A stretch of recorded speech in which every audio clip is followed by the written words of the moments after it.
Welcome to LOA Today. Walt Thiessen and life coach Cindie Chavez here. Today is Tuesday, August the 21st, 2018, 8 a.m. Eastern Time, your first daily dose of happy for this beautiful Tuesday. We hope your Tuesday's off to a great start. It's off to a good start here after all this really, really hot weather. We've got cool temperatures. We're in the 60s this morning, Cindie. Can you believe this? What? In the middle of August, we're in the 60s. I mean, it's going to get into the 70s today, but it's like, oh, this is a good day. This is a really good day. I'm a little jealous, I think, about that. I'm sure it'll be in the 90s again here today. At least, well, lately it's been in the high 80s, but then, it says heat index feels like 98 or 101, I think this weekend it was. So, when I read that, it's like the way the mind works, right? It's like I read 90 and I go, oh my goodness, it's so hot. And then I scroll down on my app and it says feels like 101. I instantly feel hotter. It's hotter than that. Oh. It's amazing how perception works. I mean, it really is, because it's all perception, especially a heat index. A heat index is totally perception. 100%. There's no heat index thermometer you can ever look at. It doesn't exist anywhere. So since I'm inside most of the day today, I will just have the air conditioner on, and as I look out the window, I'll just imagine your 65-degree day over there. And yeah. I mean, I woke up this morning, it was 61 degrees at 6 a.m. It's like, whoa, unbelievable in August. Wow. I think if I were to walk outside right now and it was 61 degrees, I would feel like I needed a sweater. Right? Yeah, because for us, that's like a 30-degree drop, Mm-hmm. So, yeah, that's wonderful. Yep. That's wonderful. Yep. Of course, you guys get the nice temperate temperatures during the winter, so there is a trade-off there. But nevertheless, we've got the good ones here, so I'll take them. Yeah, I'll take it. I'm willing to just enjoy other people's beautiful pictures of snow. Yeah, the thing about snow is it's cold. Right? Exactly. I know, though, that people that have grown up with four seasons often really miss it when they move somewhere where they don't have, like, we really don't have four seasons here. We have two. Right. Yeah. Most of it's summer. Well, it's funny because we had four seasons when we lived in Virginia. You get 4 full seasons there. But I actually missed New England fall. I mean, it was a true fall that you had in Virginia, but New England fall is so much better because the colors. We have a wider range of trees that produce brilliantly colored leaves. And so, I mean, when you watch you go out, leaf peeping, as they call it, looking at the colors of the trees in Virginia, it's bland by comparison. I mean, I used to say that to people who live in Virginia. They'd look at me cross-eyed, and when they did, I'd say to them, "You've never been to New England during leaf peeping season, have you?" And they said, "Well, no, not really." Let me tell you, it's gorgeous. It is probably the best in the country. I mean, you drive up on the Interstate 90 turnpike through Massachusetts in the peak part of the color, and it's like driving into a slideshow. I mean, it's just gorgeous. Yellows, reds, and greens, of course, and purples, and like a wide range of swath of colors. It's like looking at an artist's palette or something. Well, that's what I was going to say. When I grew up in California, and we don't have a true, that kind of fall. Well, no one does, but New England. I mean, that's why New England's so famous for the leaves. People go there during autumn just to see the leaves. I've been to New England twice, once in the winter and once in the summer. Oh, you missed it. I know. But when I was, I was an adult, but a young adult, I remember that I bought a calendar because of the photography, the pictures on it, a wall calendar, and they were pictures of leaves. And I thought, at the time, we look at things now and we're like, oh, that's Photoshop. But there wasn't even a term of Photoshop then. I mean, but I thought it was, edited somehow. And then reading all the descriptions, it was not. And it wasn't the red leaves that were blowing my mind. It was the blue ones and the purple ones. Yeah, and purple. I mean, there were colors. I couldn't believe it. I was like, these are leaves in nature. Right. It was gorgeous. And I always remember that. I felt like, okay, that's different. In California and even here, we get a few orangey red trees, a few, just a dusting of them, but nothing that's that spectacular. So that is really, really something to be thankful that you get to see every year in person, Oh, right? it's really it's something. About let's see, when was it? It must have been 2 years ago, I guess it was.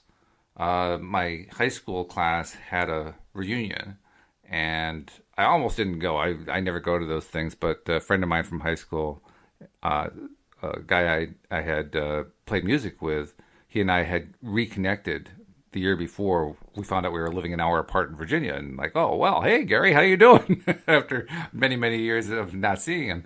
But he convinced me to go, and I went. And that weekend that I went was the peak season, so I got to drive the entire length.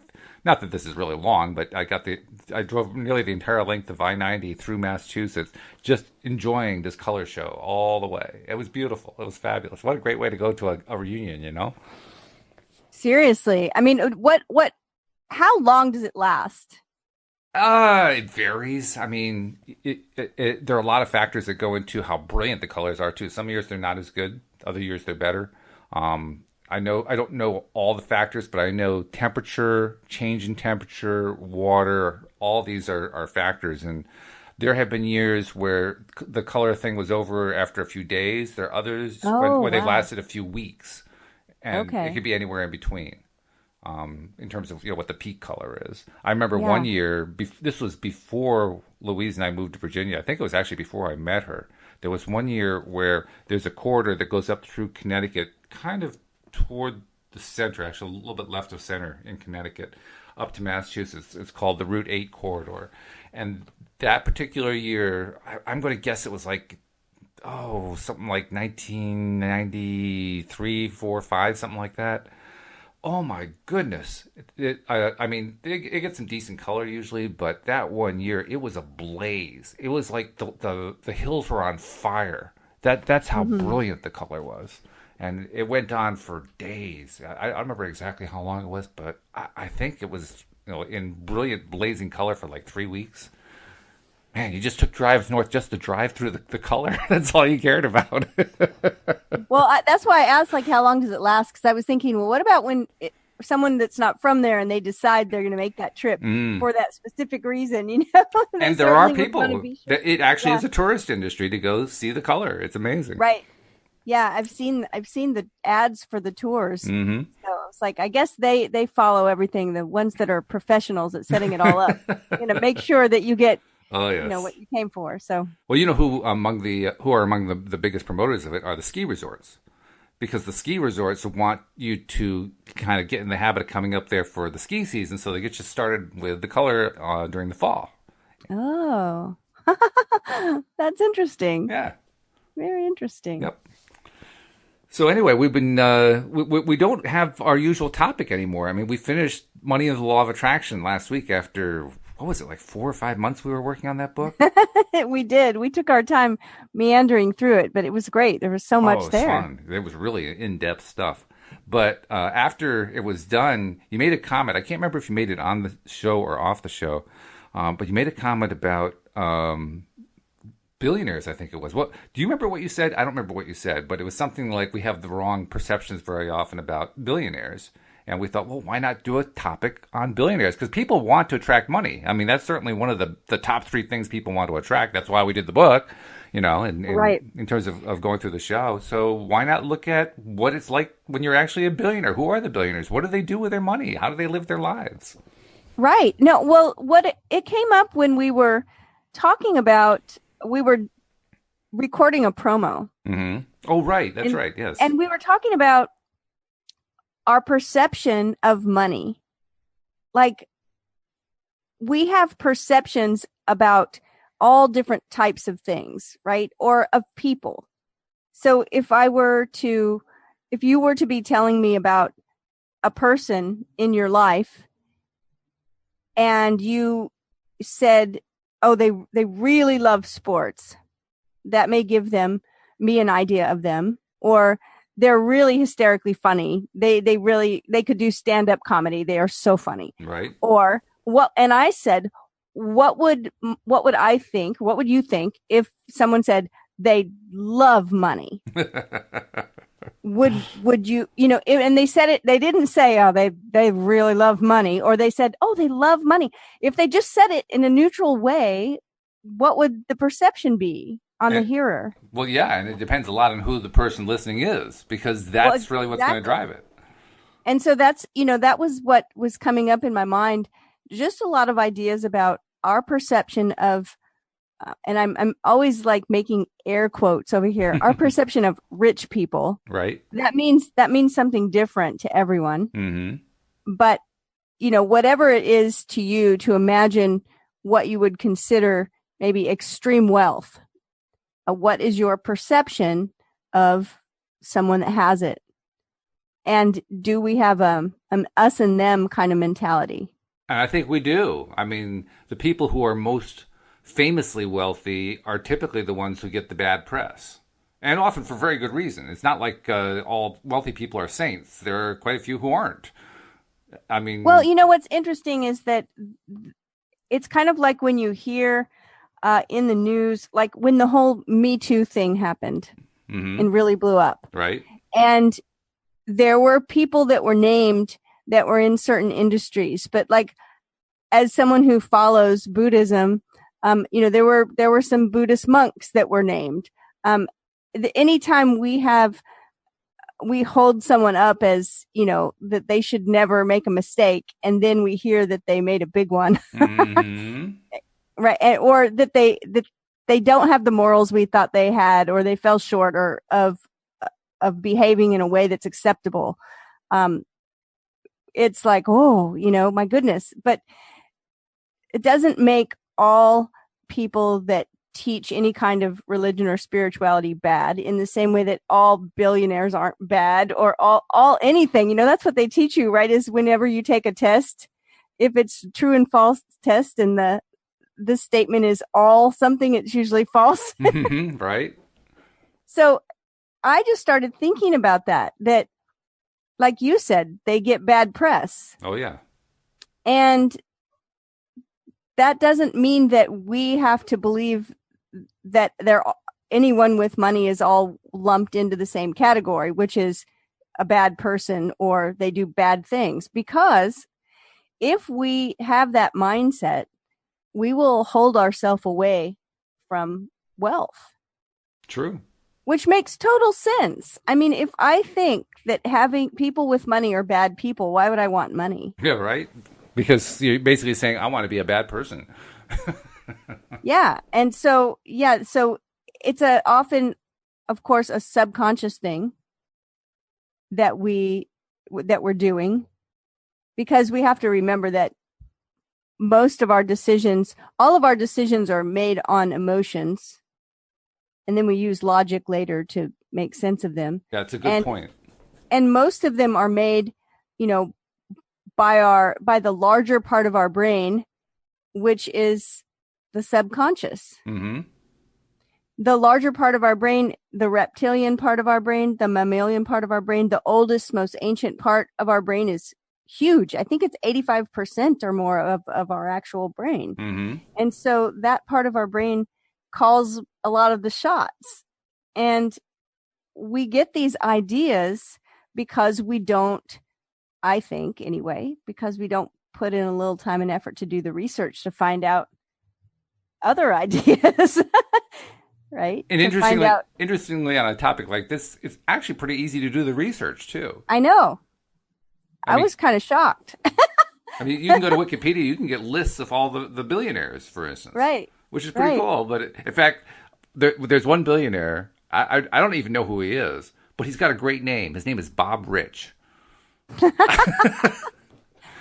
And when I find out more about him, he's a cartoonist. Wow. He's Well, a yeah, I billionaire know. cartoonist. I mean, you got to be kidding me. I think that it does us a lot of good. You know, I'll back up and tell this quick story. It's not really about money per se, but just about perception. Mm-hmm. One of my first clients wanted to do a particular thing, but did not have a college degree, and really was doubting their ability to do this particular thing in business and just kept saying, well, but I didn't finish college. Uh-huh. And I have never felt like not going to college should stop anybody from doing anything. And if it is something that's stopping them, then they can go to college and finish their degree. Mm-hmm. Yeah. But so many times people let certain things be an excuse without even knowing it, because for them it feels very important and very valid, right? Like not just like they're making up an excuse, but I mean, it's really something standing in their way. Mm-hmm. And so I gave my client an assignment, and the assignment was sort of like what we're doing with researching philanthropy and billionaires.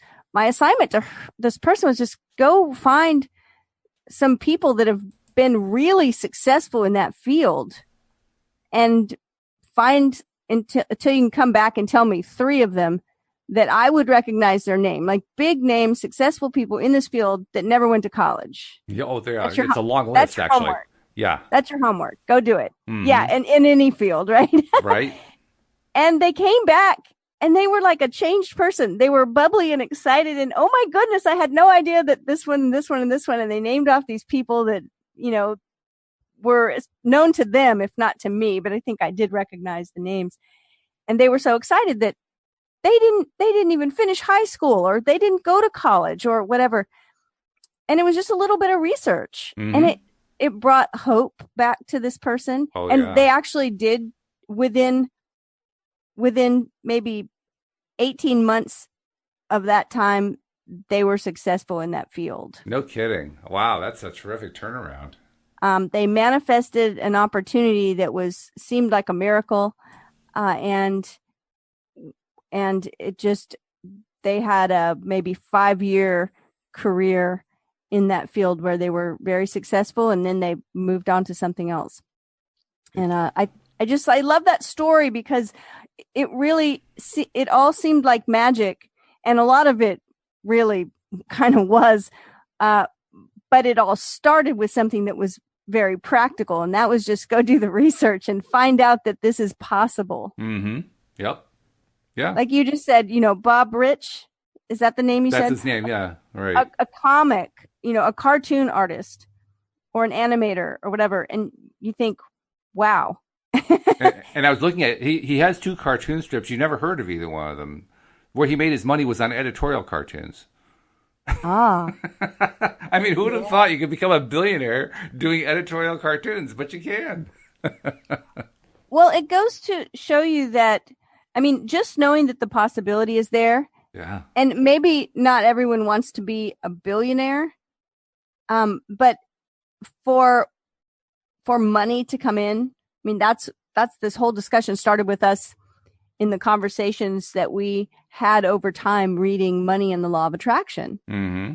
And to me, that's the one really super important idea that we have to tackle first. And that is, how do we relate to money?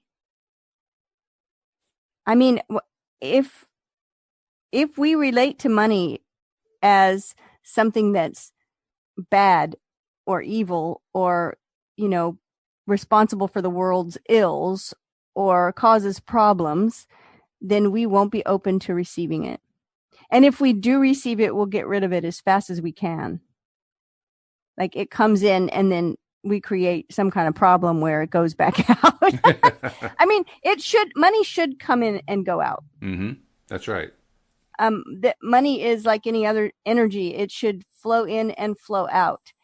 And I like to think of spending money that way. Even when something happens and it causes us to be in a position where we have to spend money that we weren't expecting that we would have to spend, that maybe we don't want to spend, like we have a tire blowout or something, or, right. Some problem with the plumbing, or I don't know, some house thing that has to be fixed, or some immediate emergency. I always look at that as, I always remember that money is going somewhere. Mm-hmm. and that the mechanic has to pay his family. I mean, has to buy groceries for his family too. Yeah, Right? that's true. And Exactly. the doctor has to feed her children too. I mean, like all these people where money goes where we think we don't really want to put it. Um, it's just putting money back into circulation, Mm-hmm. so it can come back around to us again. And that's the way it works. It's true. Um, It's also true. I think that there are one of the main reasons that there are downs on people with money is the most famous ones are controversial. Probably the most famous one right now today is the president, Donald Trump. And there's a minority, a sizable minority of people who are fans of Donald Trump, and they think that he's great. And there's another very sizable minority, maybe even a majority, who are down on Donald Trump and just can't stand the man. And so because he's a billionaire, well, he becomes like the representative of billionaires, or in the political sphere. Whenever you look at, whenever you think about people who are donors or major players in the political sphere, on the left it's going to be like George Soros, and on the right it's going to be like the Koch brothers or Warren Buffett or somebody like that. And so they get a certain charge attached to them, depending on which side of the divide you're on. Oh, that person's terrible. He's just a rich guy who's just trying to dominate the world and all that kind of thing. So that's where we get our perceptions from. But we forget that there are other people we really like who are also billionaires, like George Lucas, the guy who created the Star Wars series and the Indiana Jones series. well, like you said, they get most of the press, period. Oh, yeah. I mean, really, because those are the names that people think of when you bring up the word billionaire. Mm-hmm. And like you said, they're on extreme sides, or at least their press is, because Exactly. right, because the people that are supporting one side are against the other side, and that's an interesting concept in itself. Is that in the levels of energy, the most predominant energy levels in the world are those lower levels that have to do with conflict and competition. Mm.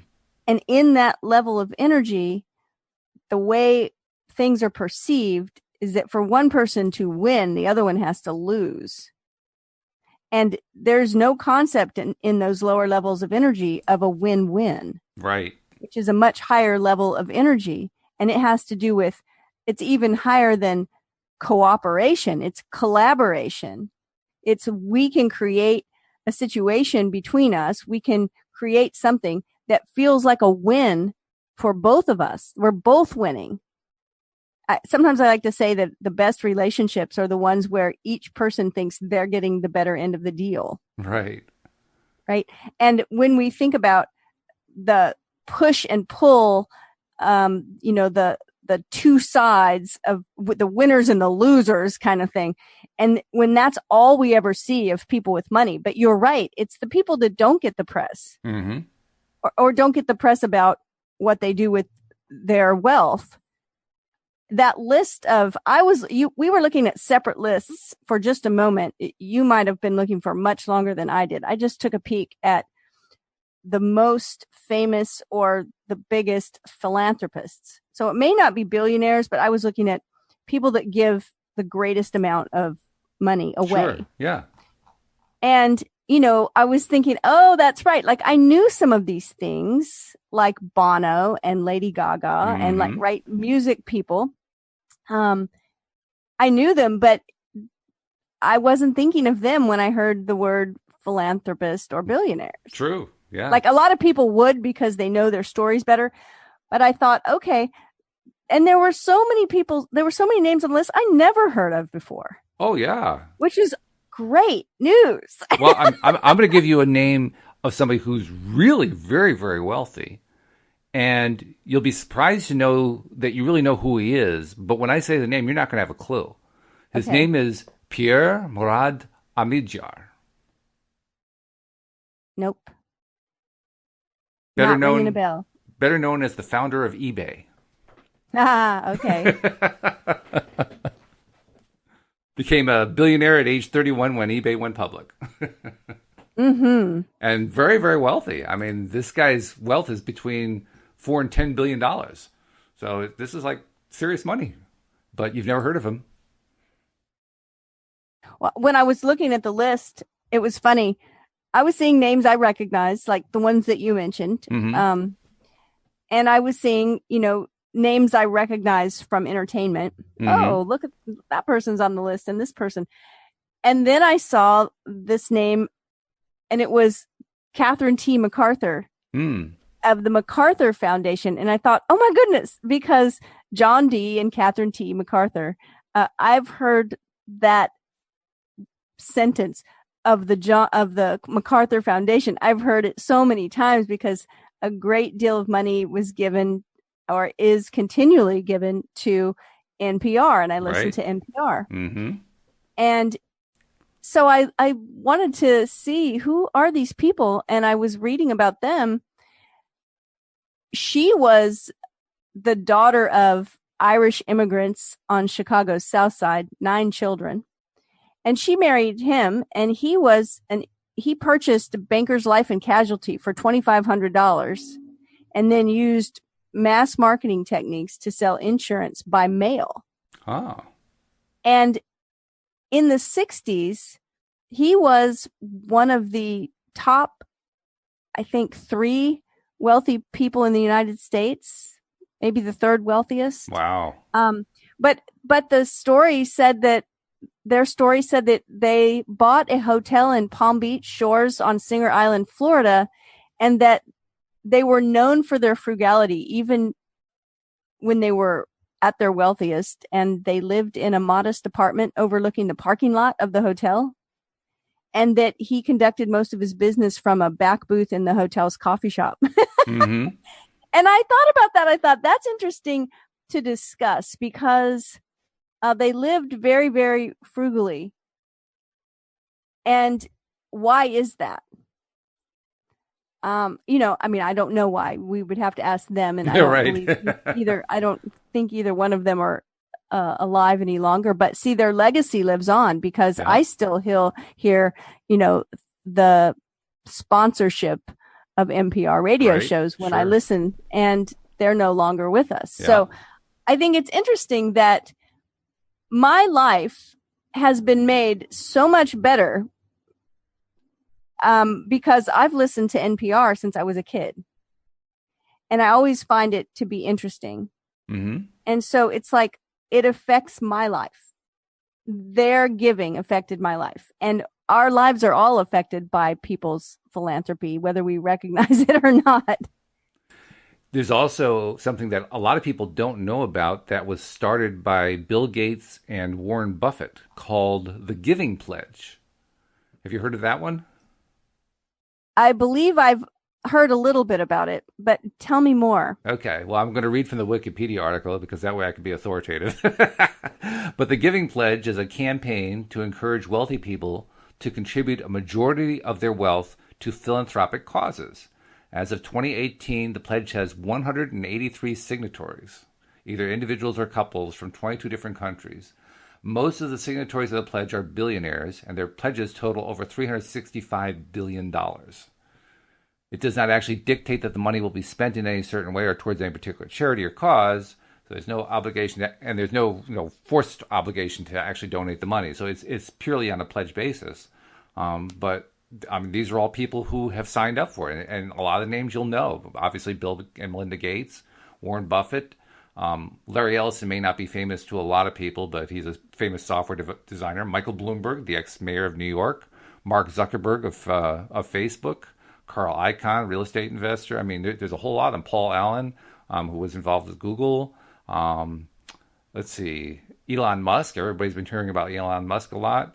Who else is famous on here? Let's see. Some names that people know. Oh, George Lucas is on here.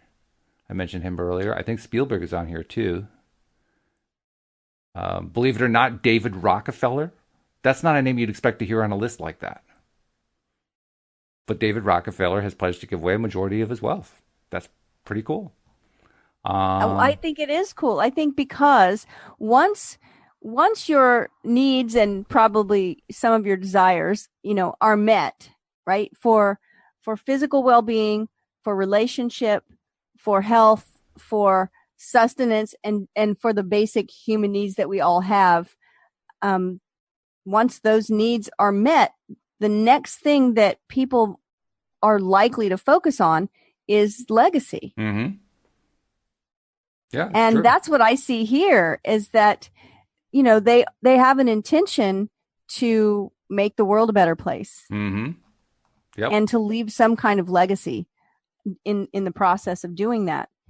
I think it's amazing. And I think I'm curious. This is a day we haven't even talked about it. We've been right in here and we're halfway through the show. We haven't talked about calling in. Well, yeah, if there are any billionaires listening in, we'd love to have them call. No. Oh, that's not what you meant? That's great too. No, that's not what I meant.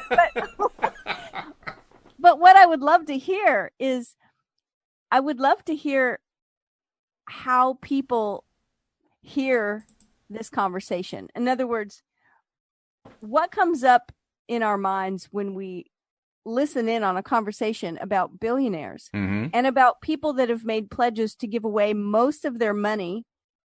What's the automatic story that pops into our head? Do we think we don't believe them? Do we think, oh yeah, well, but they have so much money they could never spend it? So, in other words, is there like sort of a bent one way or the other that we start having thoughts about? Because it's going to be related to what our money story is. This is true, and that's really the main indicator. But well, hey, it'd be great to find out if anybody wanted to call in who might be listening live. Obviously, if you're listening to it in the recorded podcast format, that's not so easy to do. But if you are listening live, and we do encourage people to do that. First of all, for those who want to know how to do it, you just go to the homepage of the website because you can listen to the live broadcast through the player that appears at the top of the page on the homepage of the website. But if you are listening live, call in. I mean, if you're in the United States, the phone number to call is area code 646-876-9923. And yes, we'll repeat the number, so we'll run for your pencil and paper. There's also an access code. The access code is 860-264-5432. And then you hit the pound sign. That gets you in so that you can be talking to us. But yeah, we'd love to have people call in and share their perception and their perspective on this because, hey, if we're going to attract money into our lives, like you said, we've got to have a good relationship with money and how we feel about the billionaire population or even the millionaire population. Do you know there are millions of millionaires? People don't really realize that, but there are millions of them. I mean, finding a concise list is impossible because no list would be concise. It'd have to be long. Exactly. No, But, I mean, I think this might be really sort of the number one indicator of how open you are to receiving money into your life is how you feel about people with money. Right. Oh, yeah. I mean, it's very important. And so, yeah, so if you're listening to the podcast at the recording at a later time, then you can call us tomorrow. Yeah, absolutely. Or at the earliest live broadcast that you can find that works for you, you can give us a call and tell us, how you what came up for you when you heard this discussion. I guess that's what I would like to ask people is when you heard this idea and this discussion and what came up for you? Because right now, I think a really good way to explain this is that right now our country is really charged politically, right? Oh yeah. And we've talked about there are people that are on one side or the other. And think about how we sometimes look at the people that aren't on the side we're on. Mm-hmm. The other people. Them people. Those people over there, right? Over there, yes. Right? And so if you found out that tonight it was mandatory that you had to go to a party or that a group of people were coming to your house and they were those people from over there. How would you feel, right? There'd be a certain feel. I know how I'd feel. I mean, I'll say it. I would be dreading. Oh, okay. Of course, but a lot of people are like, yeah, well, that's how we're going to feel in November when we have to go to Thanksgiving. And there's all these members of our family that are there that don't have the same views as we do. Oh, yes. The family political divide. That's always a fun one. Well, I mean, I know no one likes to really talk about it, but the truth is that I remember right after the election, Oh my goodness. And even the next Thanksgiving, a year later, I remember even on social media, how many people were saying, we're not going this year. Not going. Wow. We're not going to do it. We're not going to go home for the holidays. We can't do it. And so I'm making this analogy because just to kind of flesh out the point of that, the way that energy can be when we've got something that we want to hold away from us. Mm-hmm. Like, I don't agree with these views. Mm-hmm. Like, I don't, and we can get the same way about money without even realizing it. It's like, I remember hearing someone tell a story when they were working in a corporate job, and someone had mentioned to them that they were putting them in for a promotion to this other department. And it was a lot more money, like a lot more money. And they were talking about how they started having these thoughts.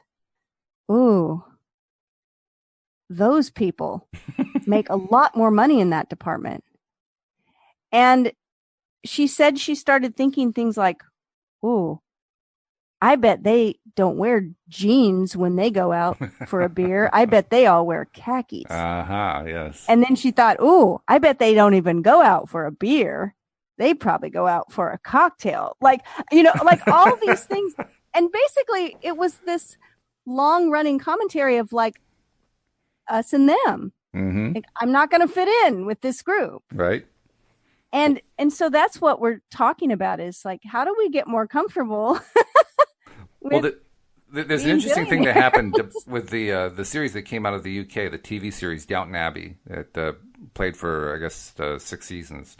Oh, I love that show. And the one of the interesting words that came out of that had kind of died out, but now is very much more in vogue, is the word snob, snobbery, because it kept coming up as a theme in the show. And one of my favorite scenes in the show was at one point where Maggie Smith's character, she's the dowager countess, she is talking with her butler, and she says to her butler, "Oh, don't be such a snob." No, and she is like the ultimate snob, and she's telling her butler not to be a snob. She was in every one of my favorite scenes. She was in a lot of people's favorite scenes. I was always watching that show. I was always like, the writers gave Maggie Smith all of the best lines. I mean, yeah. Well, she delivers them so well. That's why he kept giving them the good lines. Does. Oh, jeez. My favorite line of hers was, "What is a weekend?" When you're so wealthy and you're so uppity crust that you don't have a clue what the word weekend means in the context of the everyday person's life. What's a weekend? Well, see, now these are the kind of examples. Like, if we feel like rich people are all a bunch of snobs, and some of them are, right? Sure. Oh, yeah. Just snobbery like is rampant. There's some people who aren't rich who are snobbish. Usually worse. They're usually called nouveau riche.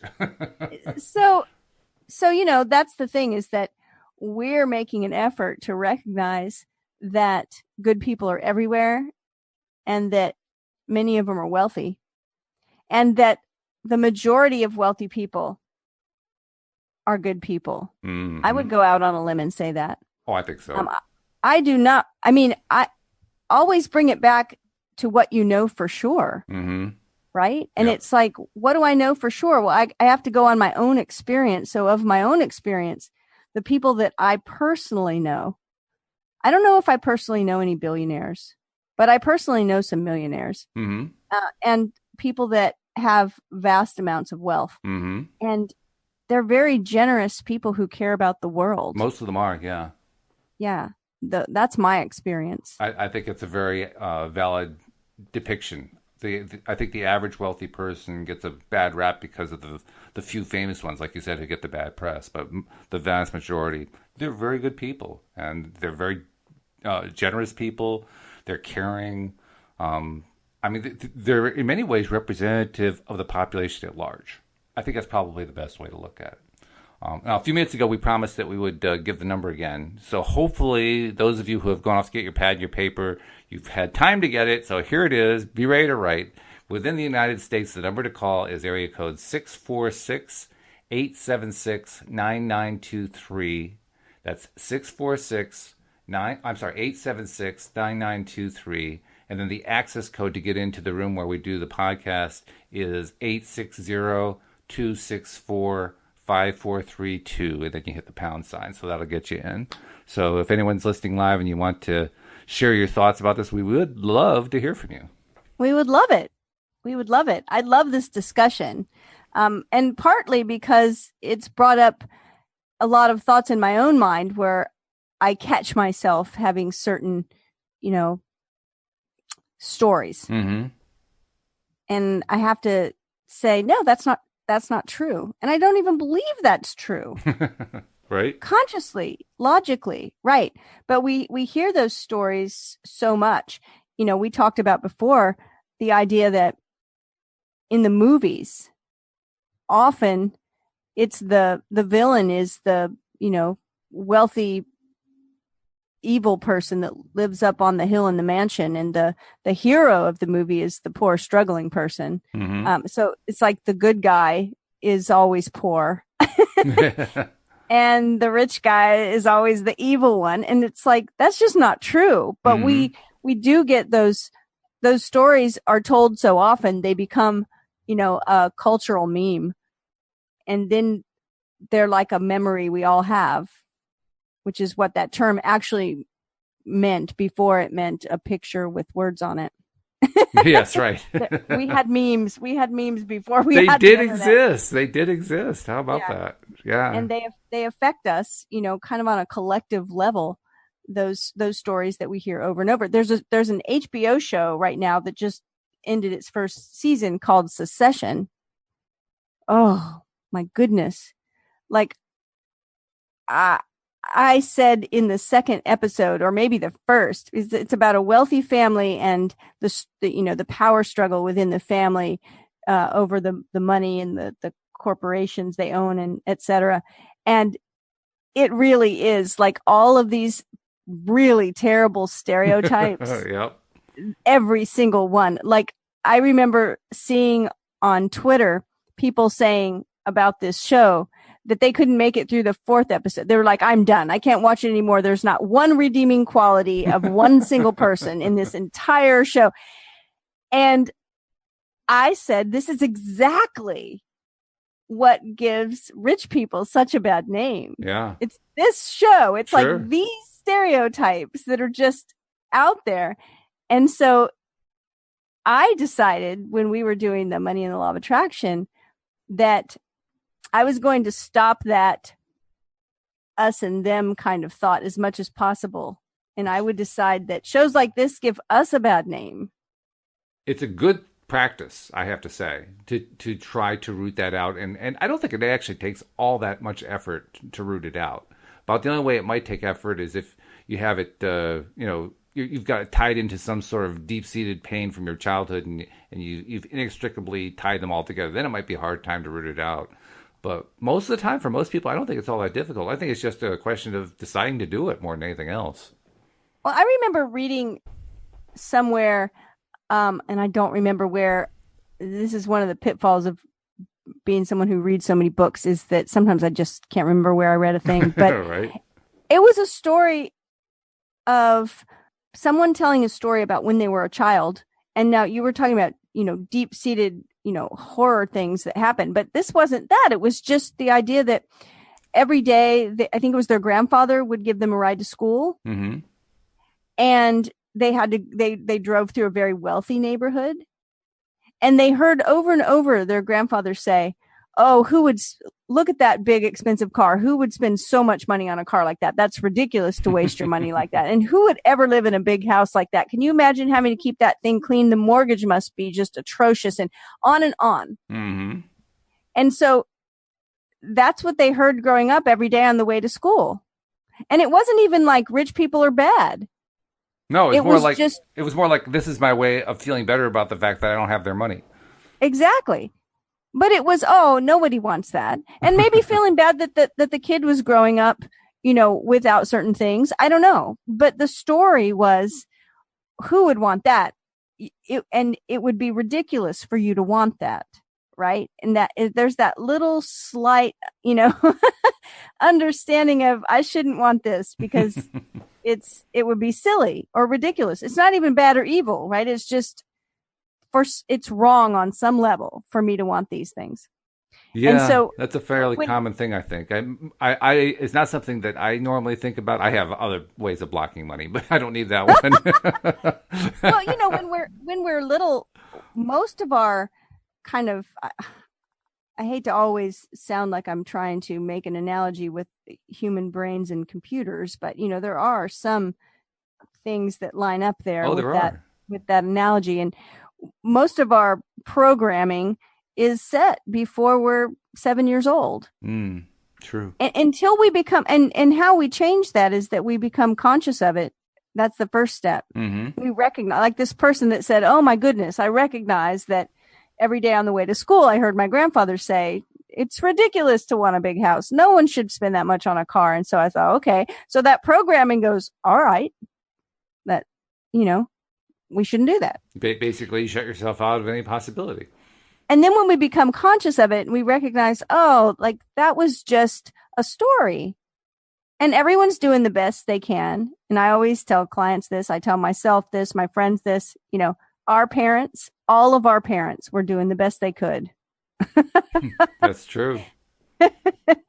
We need to just recognize we're adults now and not always easy to do, but yeah, it's important to do. It's certainly important to do because until we do it, we really can't let go of that particular block that we put up. Because we put up, this is the thing that I've realized. We put up a lot of blocks against money. It's not like one. Right. The average person doesn't have one block because we do know that the universe, through the law of attraction, can deliver amazing stuff to amazing people, and it always does it through the path of least resistance. And just like the analogy of water running through the rocks, if you got a gap somewhere, the water is going to get through, and so it's going to be able to deliver to you. But you get enough blocks up there, you've created a beaver dam, and the water's not going to get through. Right. Great analogy. And we do it all the time. Yeah.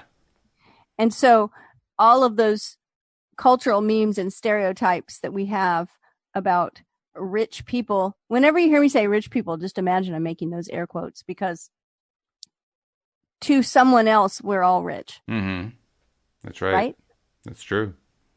And those of us who are listening to podcasts, let me just put it that way, most of us anyway, we live better than, most of the world. Mm-hmm.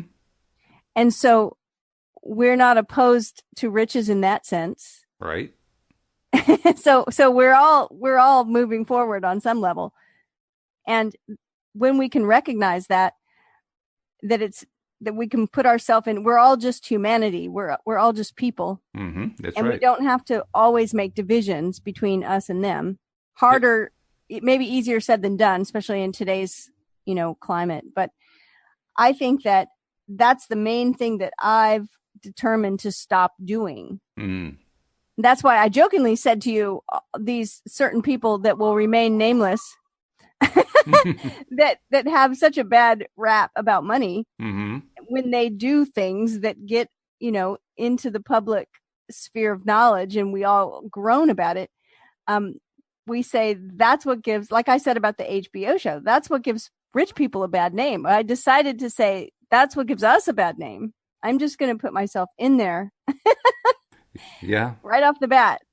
Yeah. And recognize that, we're no different. We're just all people. We do it so easily. We do the grouping so easily. I mean, one of my favorite joke ways of showing just how easy it is to group people is to say there are two kinds of people in the world. And those two kinds of people are those who decide that there are two kinds of people in the world and those who do not. There are two kinds of people in the world, me and everyone else. Me and everyone else, right? Right. That's probably the more accurate one for most people, isn't it? So I think I've enjoyed hearing about the little bit that we've talked about today, specific people. And that's what I want to delve into a little bit more is learning about these people. Oh, yeah. These philanthropists, these billionaires who have an intention to do something wonderful in the world and to leave a legacy of goodness, good works, right?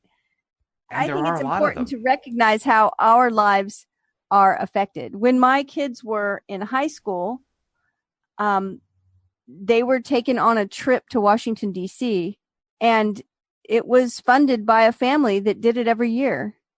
They were they were granted scholarships at certain times, my boys. Like I mentioned, NPR. Hmm. I mean, when you start recognizing the way philanthropy has impacted your own life, that may be a clue as well. Yeah, I don't think people necessarily realize just how much philanthropy there is. I mean, there is a ton of it in virtually every field that you can possibly imagine. There is just money that is given away supporting a whole wide range of interests that the donors have. You mentioned NPR and also public television. Both have gotten extensive contributions. I mean, you were mentioning MacArthur, the MacArthur couple. There's another Right, the one. MacArthur Foundation. Yeah, there was another one that was one of the founders of Downton Abbey, and oh geez, what's the name? The Shileys, Darlene and Donald Shiley. Well, Donald Shiley, I said he was a chemical engineer. He wasn't. He was actually an inventor of a heart valve. He Oh, wow. invented one of the first heart valves that were used to basically save the lives of people whose hearts were failing them. Like, wow, that's magnificent. I mean, let alone any philanthropy that he did. That alone was a tremendous gift to mankind. And now, how was he and his philanthropy? How was that connected to Downton Abbey? He was or actually his wife, because he's passed. He passed in the 1990s, I believe. Or no, I'm sorry, he passed around 2010. But he was, or his wife was one of or actually the largest donor to the Downton Abbey program. So, and in fact, toward the end of the series, I believe they actually had a little cameo of her for like 10 seconds or 15 seconds of Darlene Shiley saying why it was that she wanted to give to public television and why she wanted listeners to give as well. But Oh, wow. So that was partly funded by a philanthropist. oh yeah, well actually by three main philanthropists who all gave over $500,000. The Shileys gave $1 million to that program alone. That's so interesting Yeah. because I don't know. I don't think it's something I've ever thought about before. Like, which is funny. I mean, I thought about NPR because I listened to it. I did watch Downton Abbey, and it never would have entered my mind that I was enjoying that program in part due to somebody who was making financial gifts. And very large ones. Very, very Yeah. large ones. Yeah. So that's really, I mean, there's another example of how someone's giving affected something in my life where I benefited. I had enjoyment. Yeah, very big enjoyment. I mean, especially if you follow the series from season 1 to season 6. It was so great. I was so sad when it was over. Well, there is talk that there's a movie in the works. Oh, yay. Yeah, they keep postponing when it's supposed to come out. The latest I heard was it's supposed to come out after the first of next year. But there are a lot of confirmations that a movie is secretly being developed. Gillian Fellows apparently has written part or all of a script. Most of the cast members have already signed on, according to the rumors, and it's coming. Well, that's wonderful. So, Downton Yay. Abbey fans, you can rejoice. I am a big Downton Abbey fan. I thought it was a really, really fun show. Great to watch. We enjoyed it for all the seasons. It was great. So I think I have that to honestly say the first few seasons were just too much of a soap opera for me. I just couldn't stomach it. But when you got to like season 4, by that point, okay, I could handle that. And I watched it with Louise because she was addicted to it. I loved it, and I loved it for a lot of different reasons. But I thought the writing was really great, and then of course, who doesn't like to just look at that house and the dresses? See, I really liked it for the clothes, but it was a lot of fun. But I think that it's important. I think this work that we're doing here is important for everyone's well-being and relationship with money. Remember that it's a trap to fall into, to think that what about, all these people in the world that don't have enough? What about all the poverty? Who am I to have riches when other people have poverty? Where you can never be poor enough to help people that are in poverty. And you can never be angry enough to help them either. Right? I say that because there's a major scandal going on right now in the Catholic Church. Lots and lots of abuse of children by priests and bishops and even cardinals, perhaps, archbishops. and it's major. It's a huge scandal right now. I saw an article that was written about it. I guess it was written about the Pope's response to it, and I saw some of the comments that people made underneath the article. And one of the comments was that the church has something like $35 billion worth of assets in terms of the Vatican and their art collection and so on and so forth.